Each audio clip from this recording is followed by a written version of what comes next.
Something's not right with me. I'm having memory loops. There was a dispute. I was standing in the way of their plans.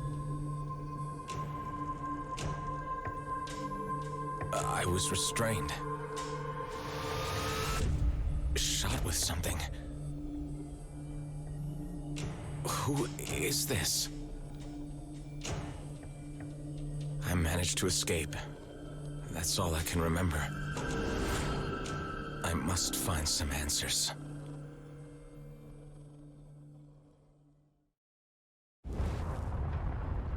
Hey everybody, this is iLad, and y'all are joining me today for the first episode of a new series where I'm playing roguelikes, such as Everspace, which is what this is.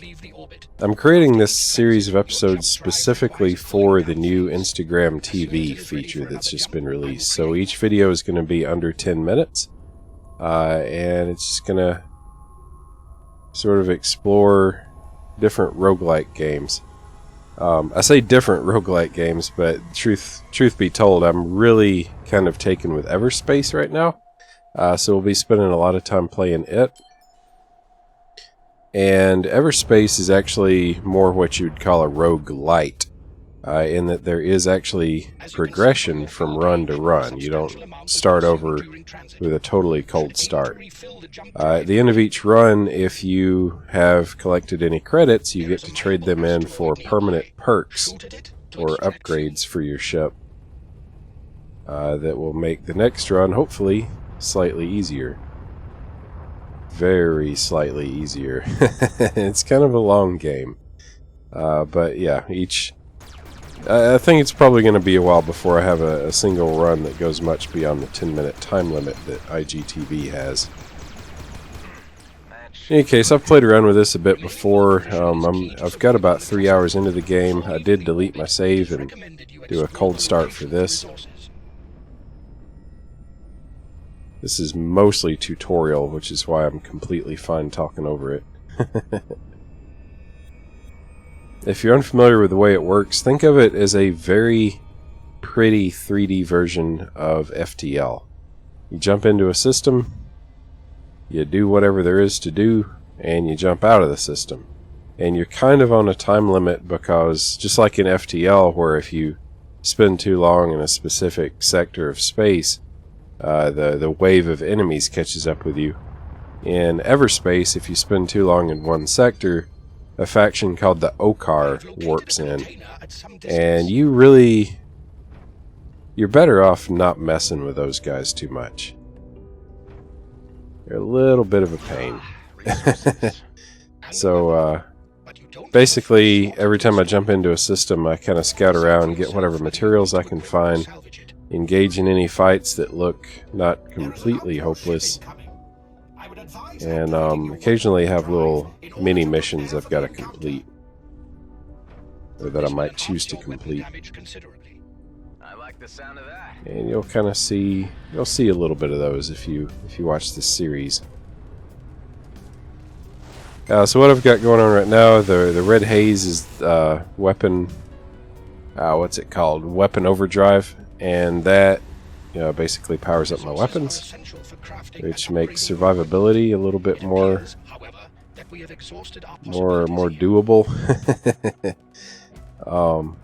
This is actually a keyboard and mouse game. It's actually not optimized for a flight stick, which is a little bit weird. But actually, I find that it handles really well. It handles at least as well as I could do with a flight stick, which I use for some other space games. But yeah, it's a really cool game. If you haven't already looked into it, you should really check it out. Like, you don't need any kind of fancy joystick for it if you don't already have one. This is actually one of the more bland systems that we could be in. Some of the systems I've warped into have just been freaking gorgeous. Even the menu screen kind of blows my mind. The menu screen is procedurally generated.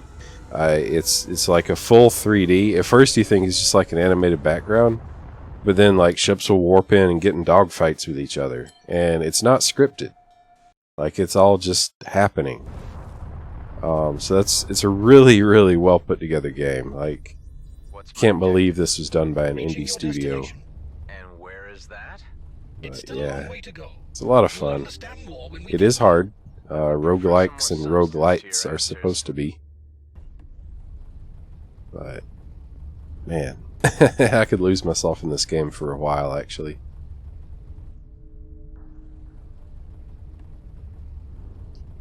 There's anything salvageable? Alright, so I'm kind of torn here between, there's this wreck of a freighter that might have some salvage, and then there's this trader up here that might have something I'm interested in buying. And a lot of the time you have to kind of choose. A lot of the time you don't really have the time you need to invest into doing everything a sector has to offer. Or a system, rather. Just because the Okar are going to warp in and kick your butt if you stay too long. In this case, the trader really doesn't have much that I'm interested in, sadly. But then if I go over to the freighter and try to salvage it, I may find myself in the middle of all kinds of trouble. So I might just look for some resources like this plasma field here. Your vessel harvests plasma automatically when you are near. That's convenient.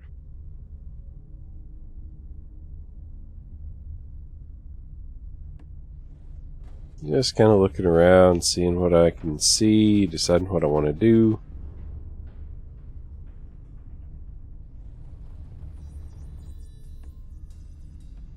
If I were a little more decisive, I could probably make better use of my time. You know. Roguelike games are always about choice. Like, you can't just play willy-nilly because you're not going to get a save. If you die, that's it, right? So, crap! It's the Okar. Okay, I'm getting out of here. The Okar are a reptilian race with a tendency towards reactive behavior. They are indigenous to the So, cluster. yep. Basically, you hone in on this little green marker, and you got to keep your crosshair right on it. It's kind of hard to do sometimes when you're under fire. Now, I've reached the end of this sector. I've reached the end of the sector, and now, rather than just pointing at the little green marker, I actually have to warp out by passing through that gate there that you see. Yeah, that one right there. In this case, that's slightly problematic because it's guarded by the Okar. So let's jump into this. Gotta connect. And oh crap, oh crap. Where'd it go? It was connecting. It was connecting. Ah, crap. Oh, that's it for me. I'm done. Yeah, running out of oxygen. A key ship component is damaged. It is recommended you fix it before your And sometimes the dialogue continues. Anyway, thank you guys for watching. Hope you've enjoyed this. And I'll hope to see you in the next one.